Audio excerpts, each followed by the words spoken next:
Very good. Well, Ramesh, I knew your name. I knew somewhat of your story.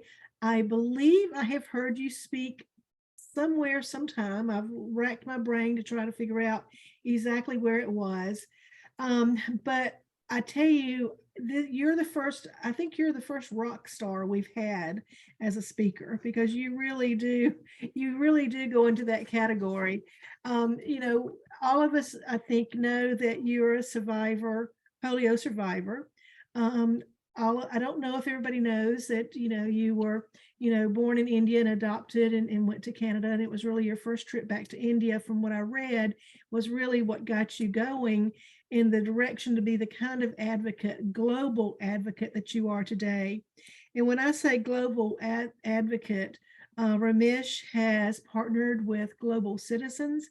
He's partnered, obviously, with Rotary International, with the World Health Organization, with UNICEF, with the Bill and Melinda Gates Foundation. And my gosh, he has ridden thousands and thousands of miles, and cycled to call attention to what is his passion, to see the world absolutely free of polio. And so, Ramesh, we are just beyond humbled and just very delighted for you that you're with us tonight, and we just appreciate it. And we are definitely turning the floor over to you now. So thank you so much.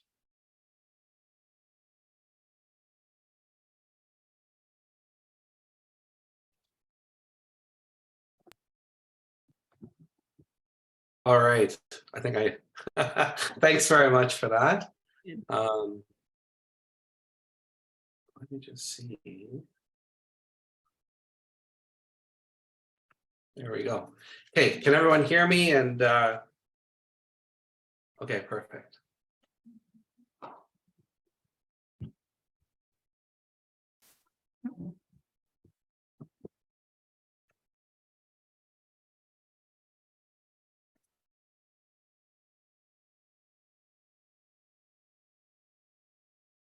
All right. Do you okay, can you just let me know, do you just see one slide or do you see the whole thing? The slide. We see the whole thing, Ramesh. Yeah, okay. I just want to get this. Ramesh, what we have found. There we go. Okay. Perfect. Sorry about that. It's always tough for me with Zoom. I'm not used to that yet, quite yet. So that's perfect right now. Yeah, thanks everyone for having me part of your meeting, and it's awesome to reconnect. Gary, Alberto, it's nice to see you again, and everyone. Candace, you talked about how you were overseas, and then you didn't come back in the summers. Is that right? Because you know what was going on with polio and the amount of cases, and there's that fear everywhere in the 50s, 60s, because that fear was polio virus was circulating everywhere. And, children would be playing in the parks and just being kids, and in the middle of the night, they would get these same children that were playing in the parks, they would develop a high fever in the middle of the night. And then they were told by the doctors they would never walk again because they had contracted the polio virus. And in a lot of cases, kids' legs were paralyzed for life. But in other cases, the polio virus affected people's respiratory systems, so they couldn't breathe on their own. So they required what was called an iron lung, and these children had to sit in these iron lungs, unable to breathe on their own. And, parents, all they could do is just watch as they saw their kid unable to breathe on their own. And some of you might be able to recall these days where hospital wards were filled with these iron lungs to help children that had contracted polio breathe.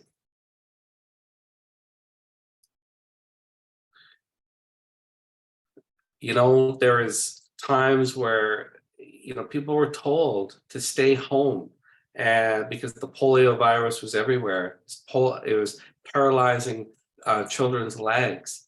And this last COVID-19 pandemic was a good reminder of that fear that people lived in the 60s, right? In the 50s, during the COVID-19 pandemic, we were told to stay home, and our schools were shut down, community pools were shut, people were told not to go to churches, all because of a circulating virus, and polio was very much the same thing. April the 12th, 1955, the world rejoiced because the gift of the polio vaccine was delivered to the world by Dr. Jonas Salk. After April 12th, 1955, no child would ever have to die or become paralyzed by the effects of polio.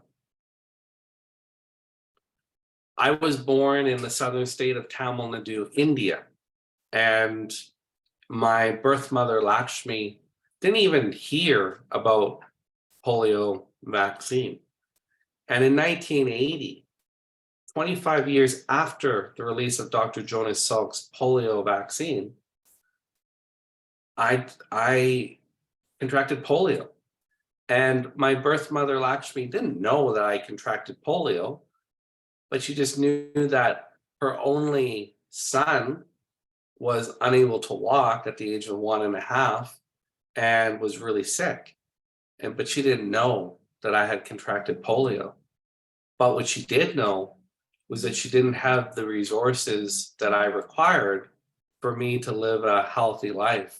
And so out of desperation, she gave up her only child to a Canadian founded orphanage called Families for Children. So it was here at Families for Children that I lied and waited for help, unable to walk because the polio virus paralyzed my legs for life. Fortunately, help was on the way. I was approved to join the Ferris family in the Yukon Territory. By the couple of weeks prior to my arrival, my scheduled arrival into Canada, my adoptive parents learned that the Canadian federal government was denying me access to Canada under Section 19 of the Immigration Act, stating that I would cause excessive demand on health and social services. My adoptive parents didn't take that as an answer, and they fought for me, and they didn't give up. And because they didn't give up, I was able to join my adoptive father for the first time, the Anglican Bishop of Yukon, Ramesh Ferris, at the Edmonton International Airport on September 27th, 1982, becoming the first international adoption in Canada's Yukon Territory. At the age of 3, I'm crawling in this photo. And I'm crawling not because I'm just being baby Ramesh wanting to play. At the age of 3, I still can't walk because the polio virus paralyzed my legs for life. But again, there's hope for me. I was able to receive corrective surgeries at the Vancouver Children's Hospital. And because I was able to receive corrective surgeries and rehabilitation, I was then able to walk for the first time with the assistance of 2 braces and a walker. And then I always like to say, great, my dad says, great, my boy can walk, so now he can do chores. And so this is a photo of me like washing the tires of our Suburban. But I didn't give up there. I remained focused, stayed determined, and then moved to being able to walk with the assistance of 2 braces and 2 crutches. And because I was able to stand up on my own 2 feet, I was able to be engaged in my Canadian life. My first job as a kid, well, other than washing my parents' vehicles, I shoveled driveways in the snow and I delivered newspapers. I graduated high school. I went on and obtained a social work degree and am able to help others. But what's most important was I was able to give back to my community, being a Rotarian and helping others, all because I could stand up on my own 2 feet. In 2002, I had a tremendous opportunity to go back to India and give thanks to my birth mother, Lakshmi. And I was able to look her in the eye and say, thank you. Because of your selfless decision, I'm now able to live, I'm now able to walk. And it was an incredible moment to be able to be meeting my birth mother. And I will have this on my heart for the rest of my life. And I'm always grateful. When I went back in 2002, I thought I was just going to meet my birth mother, see the orphanage where I lived for a year, and then that would be it. But I really wasn't truly prepared for what I was about to see. I got a glimpse into what my life would have been if I wasn't adopted. And this is what I saw. I saw a polio survivor crawling on all fours, using sandals not for his feet, but placed on his hands, because the polio virus paralyzed his legs for life. And he didn't have access to what I received in Canada, the corrective surgeries and the rehabilitation.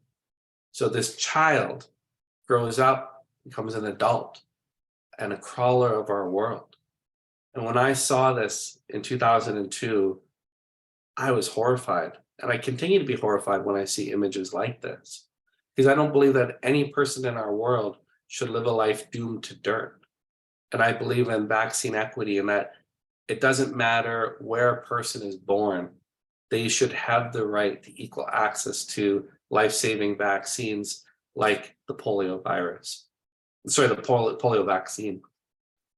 And so I vowed to make a difference and to ensure that the polio virus didn't claim new victims. And so I went back to the Yukon, charged up, wanting to make a difference. I did a lot of research on polio, and I was so excited to learn about Rotary International's commitment to a polio-free world and all the hard work that they've been doing for a polio-free world. So I thought, well, I'd like to work with Rotary. And I thought about the dream, the idea of a dream that I had called Cycle to Walk.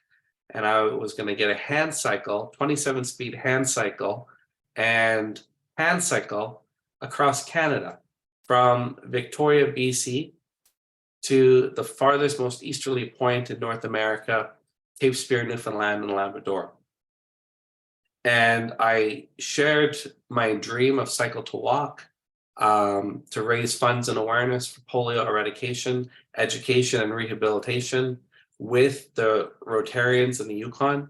And they embraced the idea because they're committed, like Rotarians around the world, to a polio-free world.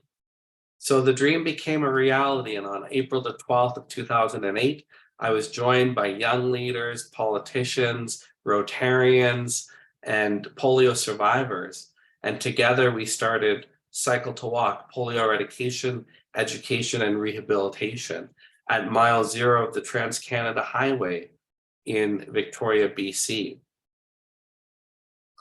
Cycle to Walk was an opportunity to educate young people about polio, its effects, and the reality that a case of polio anywhere in the world is a threat to everyone, everywhere in the world.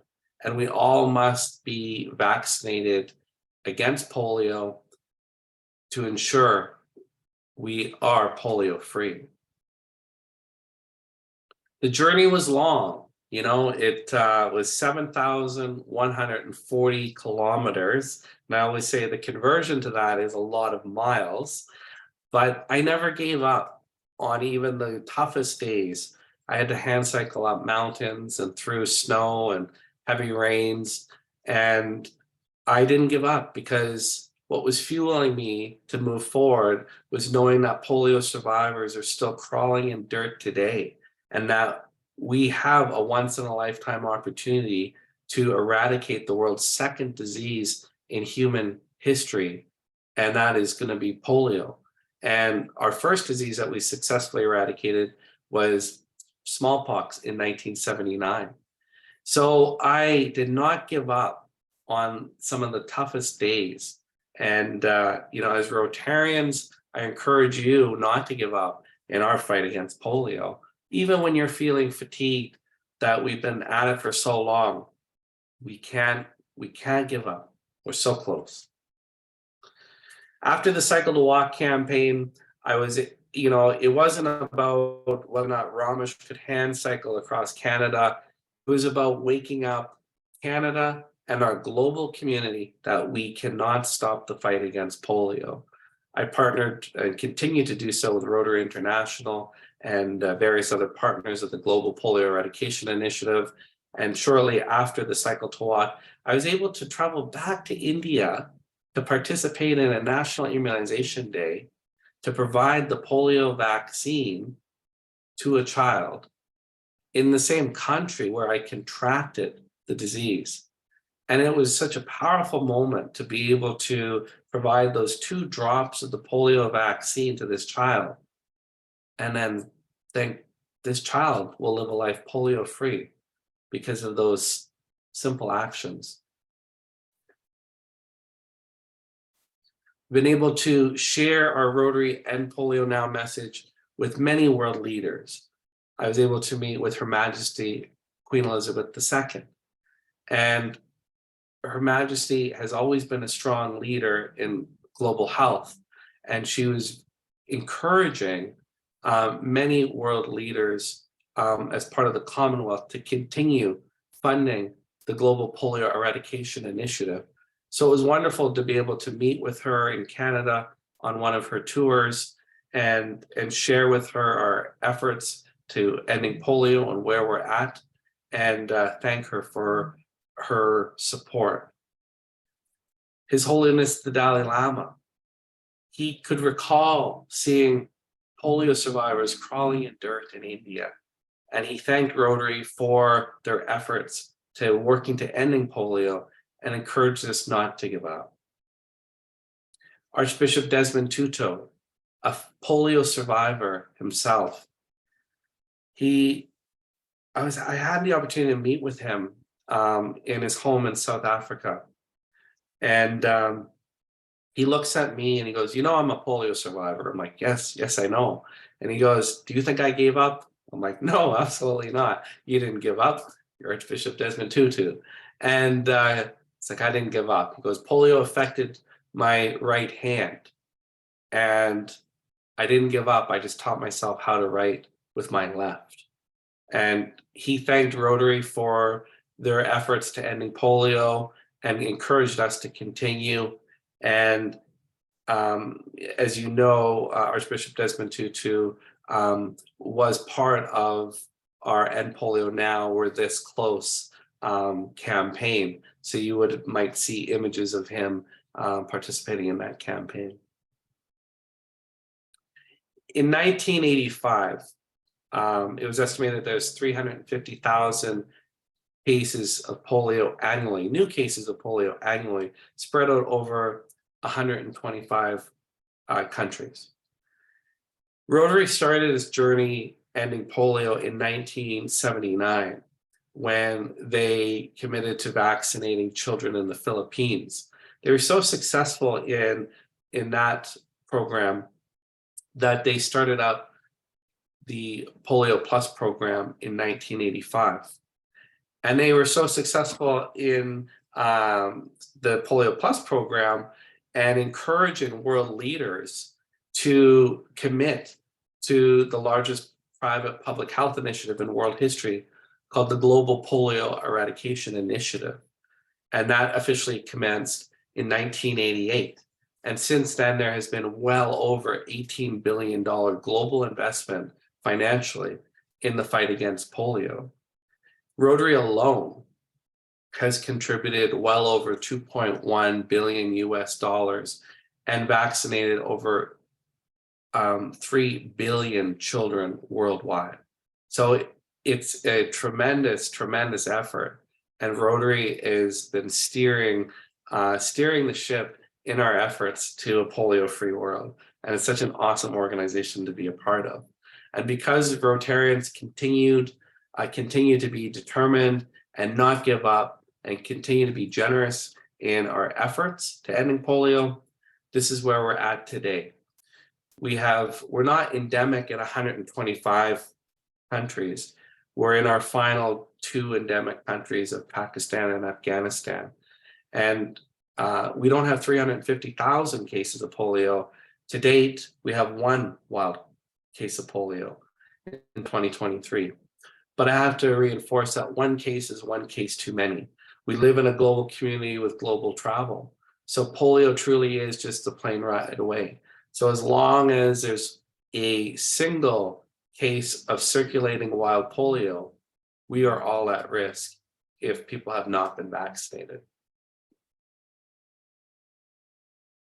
Last year, the World Health Organization officially launched its delivering on a promise, and it's the Global Polio Eradication Initiative, and it's the strategic plan for 2022 to 2026, asking the world community for $4.8 billion so it can complete its polio eradication activities over the next 5 years. And as you know, Rotary doesn't give up, and they take on big goals and big challenges. And again, at the polio pledging event in Berlin on October 18th of last year, there is a pledge of $2.6 billion at that event. Rotary committed an additional $150 million at that event, and the Bill and Melinda Gates Foundation committed an additional $1.2 billion at this event. Our call to action is to end polio. And to do that, we need to continue to advocate, fundraise, educate, and vaccinate. The power of partnerships. As you know, Rotary International has a strong partnership with the Bill and Melinda Gates Foundation. Every dollar that you donate to Polio Plus will be matched 2 to 1 by the Bill and Melinda Gates Foundation. So every dollar equals $3, which means more children will be protected against polio. As a Rotarian family, we need to fundraise $50 million each year till we see the end of polio. And this will be matched by the Bill and Melinda Gates Foundation. So Rotary gives 50 million, Bill and Melinda Gates Foundation will give 100 million. And so there's many ways we can continue to raise funds. The Polio Plus Society, which is a fairly new thing that Rotary is rolling out, and it's ensuring that every Rotarian and Rotaractor is committing $100 to the Polio Plus Society until the World Health Organization has certified the world polio free. It's ensuring that every club around our Rotarian world is donating $1,500 to Polio Plus. It's encouraging our districts to give 20% of the designated district funds to polio. Now, the districts they make those choices of where the designated district funds go, but Rotary International has encouraged all districts to give 20% of their DDFs to Polio Plus. When you're contributing to polio eradication, you're not just contributing to the vaccine. You're contributing to costs to get the vaccine into the mouths of children. And that's not always easy, given the topography that has to be, the topography that people have to go through to get that vaccine to children. Not everyone lives in a grid system. You have to go up mountains and muddy roads, and you have to keep that vaccine cool. So you have to go on camels and carry coolers. Other areas which your donations go to is staff and volunteer uniforms, surveillance, technology, social mobilization. In regards to technology, you got to be able to track where the wild polio virus is going, so it can be intercepted and contained. And they've just recently launched providing in Pakistan, providing 800 cell phones to frontline healthcare workers so that they can quickly input data. So it's all digital. So they're getting away from handwriting things on paper. And so they're cutting down the time so that they're able to get quick data.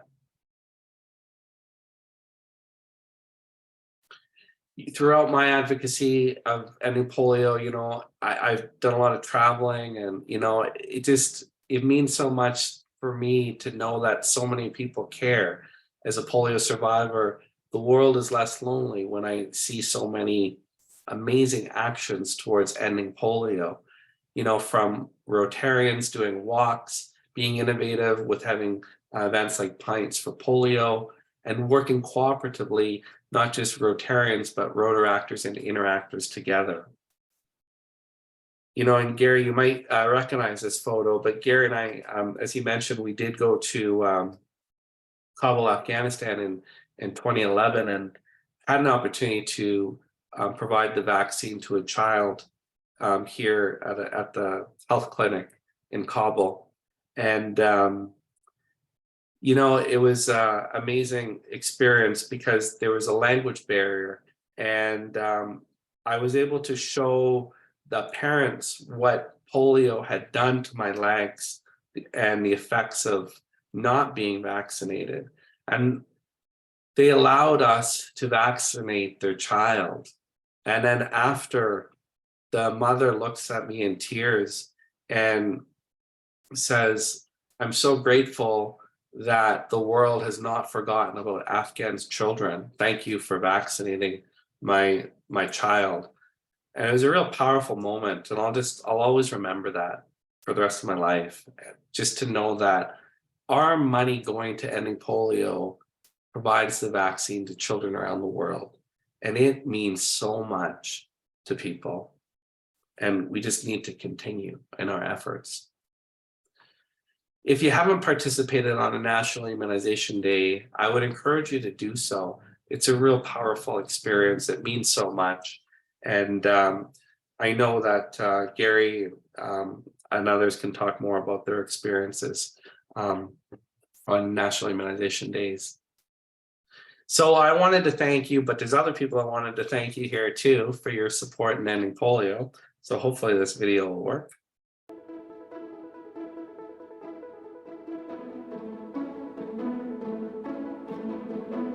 I would like to thank Rotarians for your incredible efforts over the decades to eradicate this devastating disease, and to congratulate you, most importantly, on what you have achieved.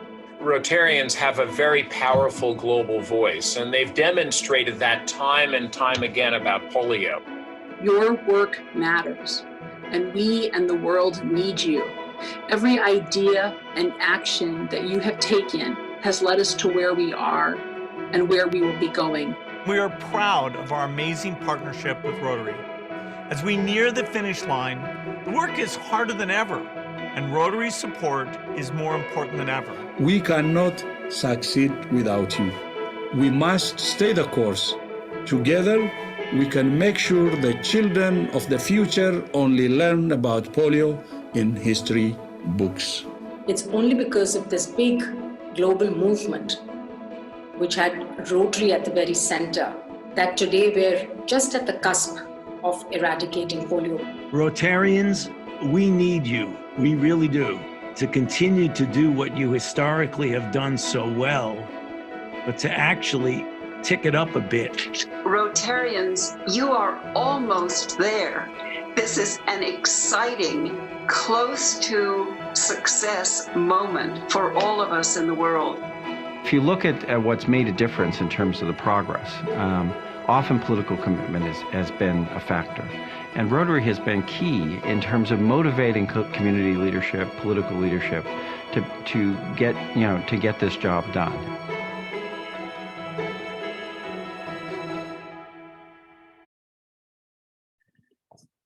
throughout my travels, yeah, like I've seen polio survivors crawling in various countries, Kabul, Afghanistan, Coimbatore, India, and Karachi, Pakistan. And this is the reality of what happens when children are not vaccinated.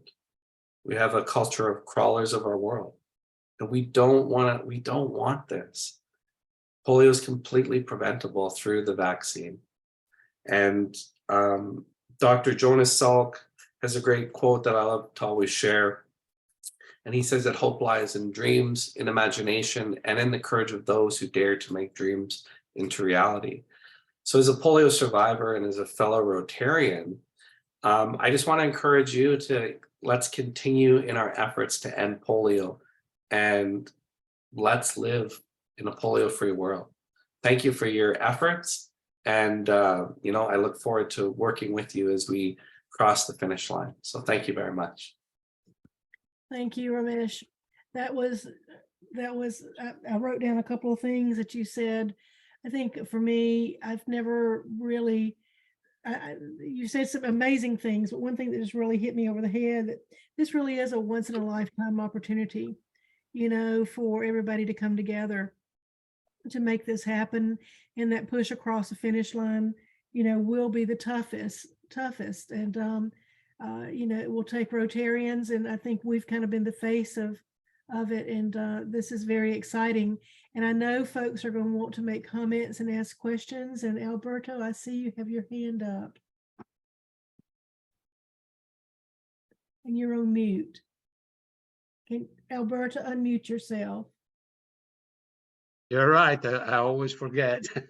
Ramesh, first off, I want to say thank you, but especially thank you to have been and still continue to be such an incredible champion for the cause.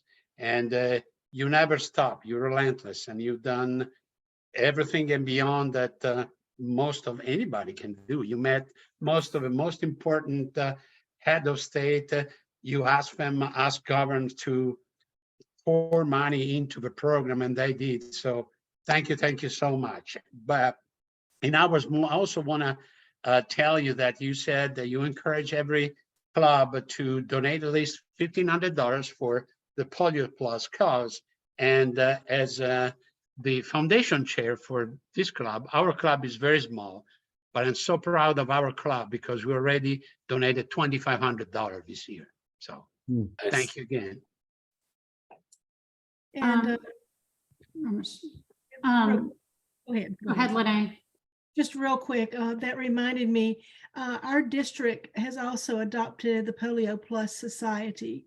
And so Rotarians in our district who commit to $100 or more per year are a member of that society. And we have a pen. I've got my Paul Harris pen on, but somewhere here on my desk is also my polio pen. That was what was on here tonight. So that is catching on.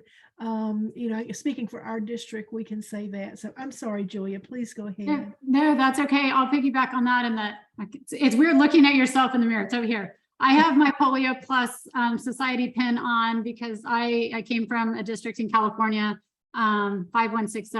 And when it first came out, we were in a big jump to get all of the people in our district to jump onto. And so I got my pin when it first came out.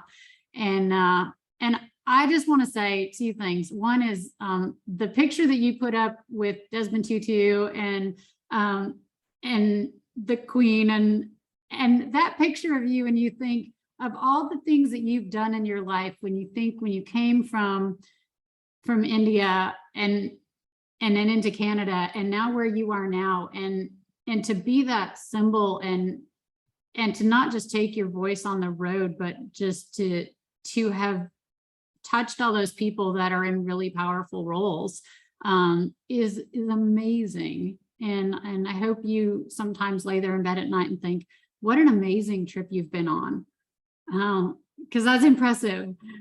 And then the other thing I want to say is I grew up in Alaska, and I've driven from California to Alaska, and I've driven from the West Coast to the East Coast, and those have been on a motorcycle and in a car, and they were long trips.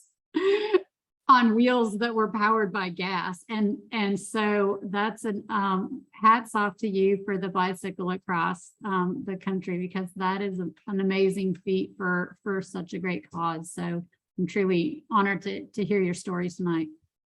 Thanks. Ramesh, you've been such an example to me, and I just love your presentation. That the last slide where we went out in Kabul and found some crawlers that last day we were in Afghanistan. That was a Rotary moment for me. And y'all, I don't know if you remember the story, Ramesh, but you had asked me that day. We were right in the middle of Ramadan. There was a lot of fireworks going off and noise around Kabul. And I think you were a bit concerned about some of that noise and the security. But I remember that last day said, let's go find some crawlers. And so we got our vehicle and just drove around Kabul until we found some crawlers. And I probably took that picture of you with your camera back then. I've got some that you took of me, but what a memory. I'll never forget that.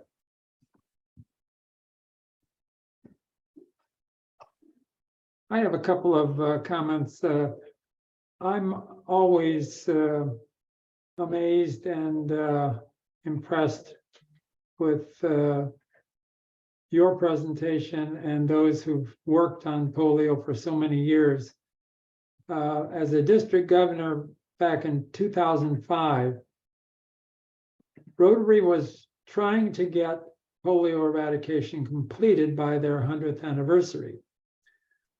And since then,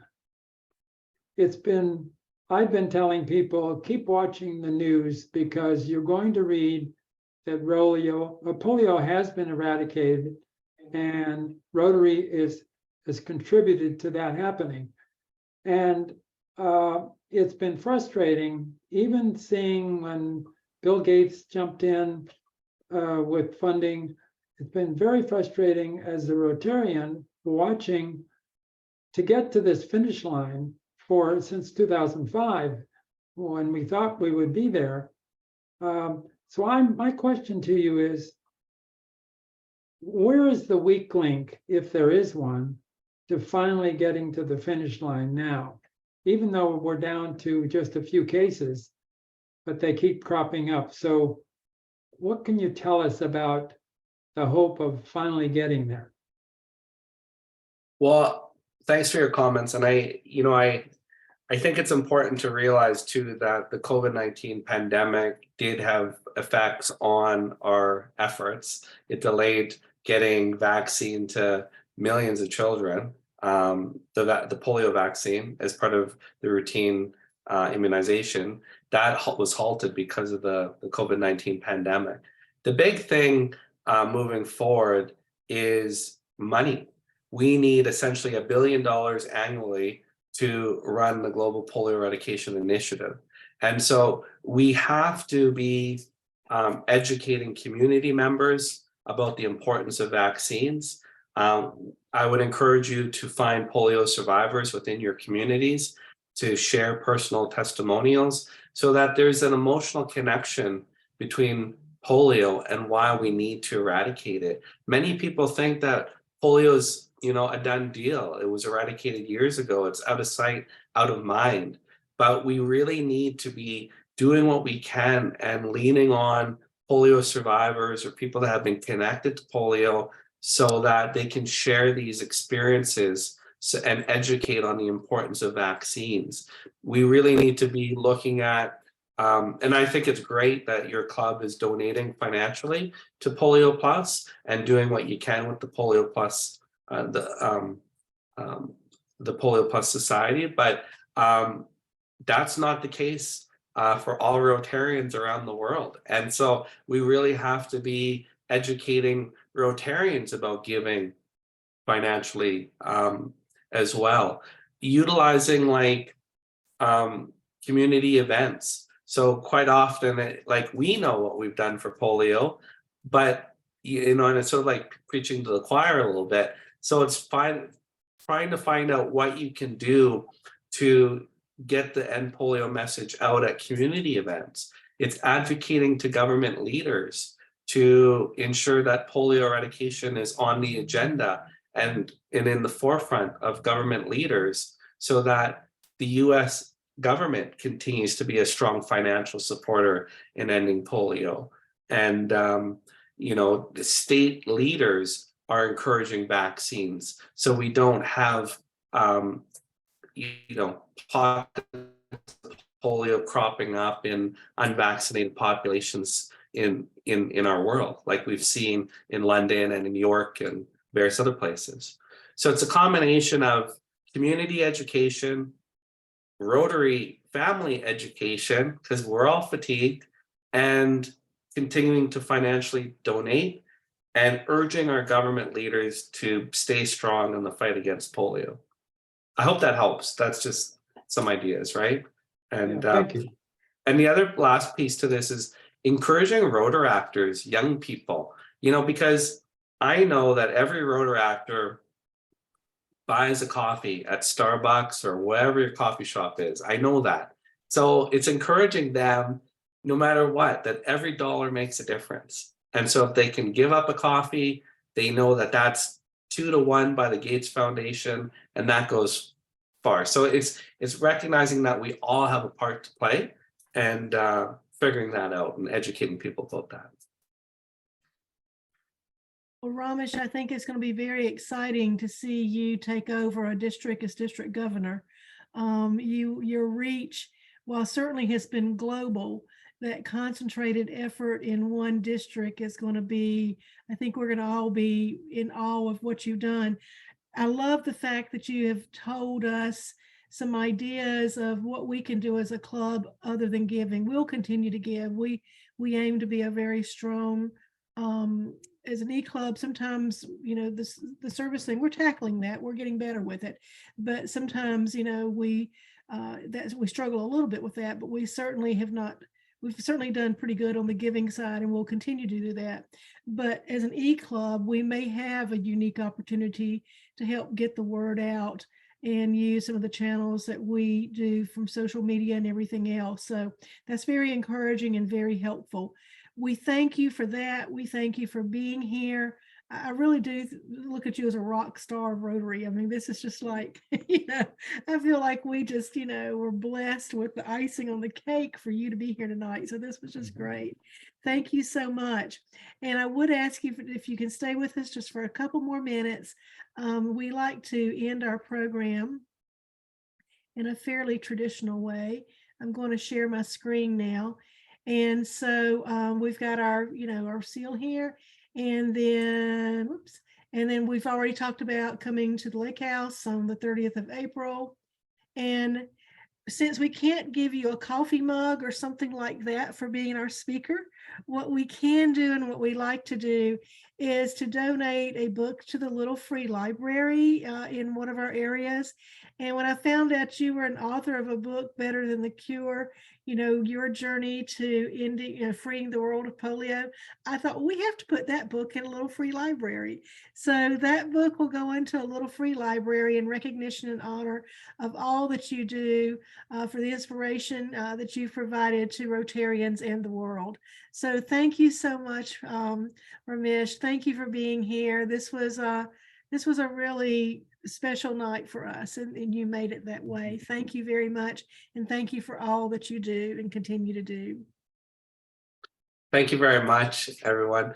I would encourage you too. I'm on social media on Facebook or Twitter, and just keep the relation going. And I always give updates on my social media, as Gary knows, and Alberto. And so I look forward to keeping in touch with everyone.